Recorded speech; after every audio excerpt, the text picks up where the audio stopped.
গাজীপুরের ব্যস্ততম সড়কগুলোর একটি ঢাকা ময়মনসিংহ মহাসড়ক। যানজট আর কোলাহলের জন্য দুর্নাম কুড়ানো এই পথে এখন বসন্তের ছোঁয়া। সড়ক বিভাজকে ফুটে নানা রঙের ফুল দৃষ্টি কাটছে সবার। ধাবমান পথে কিছুটা হলেও স্বস্তি এনে দিচ্ছে।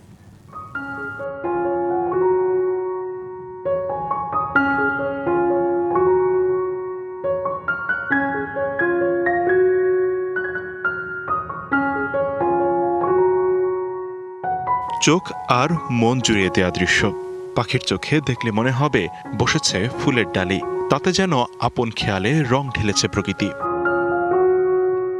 মহাসড়কের বিভাজকে গাছ, সেই গাছে থরে থরে ফুটে আছে ফুল।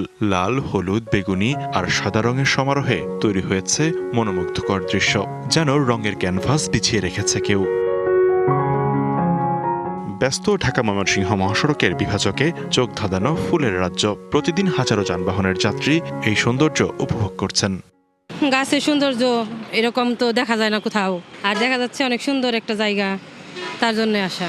এখানে আইসা মানে অনেক ভালো লাগতেছে। দুই পাশে হয়েছে রাস্তা, তারপর মাঝখানে ফুল, কি মানে অন্যরকম একটা পরিবেশ, কালারে কালারের ফুল, রঙের রঙের। তো মেয়েদের তো ফুল এমনি তো ভালো লাগে, সেজন্যই মূলত আসা।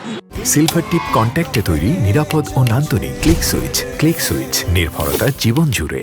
তবে ফুল ও গাছের পরিচর্যায় অবহেলার অভিযোগ করছেন অনেকে। এরা ভিডিও করতে করতে ঠাস করে রাস্তার মাঝে পড়ে। এখন আমাদের গাড়ি ঘোড়া চালাতে সমস্যা হয়ে যায়। এখন এখানে একটা দুর্ঘটনা হলে এটার দায় নিবে কে? আমি বলবো পুলিশ প্রশাসনের দায়িত্ব নেওয়ার প্রয়োজন। আসছে বর্ষার আগেই আরো ফুলের গাছ লাগিয়ে নান্দনিক চিত্র বাড়ানোর কথা বলছে গাজীপুর সিটি কর্পোরেশন। রাস্তার দুনো পাশে এবং মাঝখানে যাতে ফুলের এই বাগানটি থাকে, তার জন্য সিটি কর্পোরেশন আমরা কাজ করে যাব।